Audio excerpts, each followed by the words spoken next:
Hey, what's up guys? Today yet another LEGO Ideas project has hit 10,000 supporters. Once again, like in my previous video, I'm going to be trialling out a new style where I kind of react to the information live, so I've purposefully not looked into this project too much.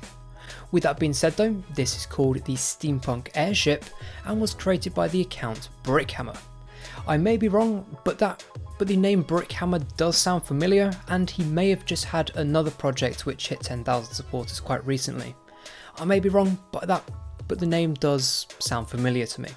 So here is the project. It's got this nice steampunk vibe going on, but it's not kind of the classic steampunk vibe because there's a lot of white and blue in there, which isn't usually seen in most steampunk builds. But it does look nice as it looks familiar with the steampunk vibe, but then it's got a breath of fresh air in it, which is quite nice. But let's have a look at the project description. It does look like there's quite a large one, yeah. So what we'll do is just have a quick read through this. So he says there have already been many great LEGO planes, and just recently some amazing LEGO pirate ships. But wouldn't it be even more amazing if we could combine planes and ships into a single retro-futuristic aircraft? I therefore present to you the Steampunk Airship, LEGO's first steam-powered flying research vessel. The Steampunk Airship is inspired but not fully based on the classic steampunk aesthetics. So yeah, like I said, it's kind of got the steampunk vibe going on, but it's not the classic steampunk that we all know. It combines the idea of a steampunk airship with design elements from popular culture like Disney's Treasure Planet and the classic LEGO pirate theme.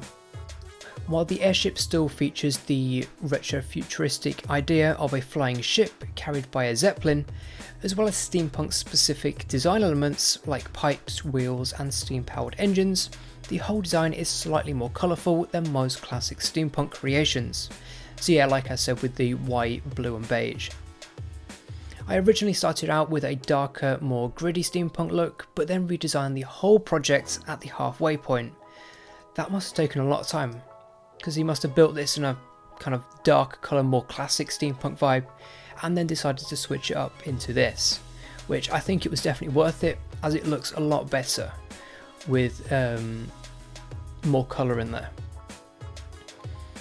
But he wants to make it brighter to give a more child-friendly look. This way it's supposed to both please fans of steampunk in general and also inspire creativity of LEGO fans of all ages. As most ships LEGO has released so far are either part of the City or Pirates ship line, I actively decided against the concept of a flying pirate ship and instead chose to make this airship a flying research vessel. Nevertheless, the ship still includes 2 defense cannons to fend off attacking space pirates. I wonder where they are. Oh, it looks like there's one kind of down there, and there must be one on the other side as well. The build consists of 2 major sections, the Zeppelin balloon and the ship itself. When designing the Zeppelin balloon, my main focus was to create a light but rigid structure which can be balanced upon the rigging without crashing down.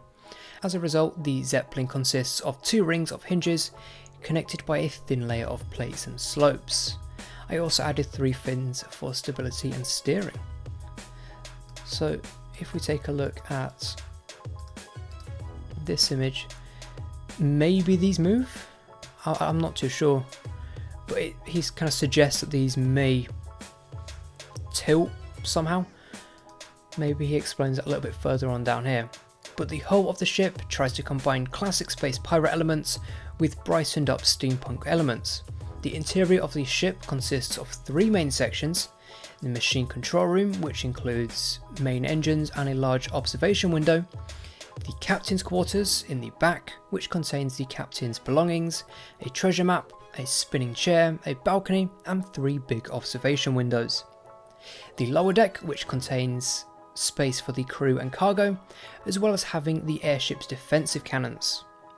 The build consists of 2,720 pieces and comes with 4 minifigures and then 2 cannons. And I think he just talks about the different types of minifigures. So there's the airship's captain, the airship's first mate, an engine technician and a gunner. And then we've also got some dimensions down at the bottom there as well. But this actually looks really good. It would definitely be interesting to see what kind of box art they would go for with this, as it's kind of got a steampunk vibe to it, but it's not classic steampunk, so I'd wonder what kind of colour that they'd go with for the box if this was to be approved. But that looks like a stripped down version of the build, which looks very nice. And then there's just a lot more of the interior. But that is pretty much the Steampunk Airship build. Let me know what you think about it in the comments below. Would you like this to be approved or not? Let me know in the comments below. If you haven't already, please do consider subscribing to the channel. It helps us out a bunch and you'd get to see all my latest videos. But that is going to do it for today. Leave a like on the video if you did enjoy it, and I will see you in the next one.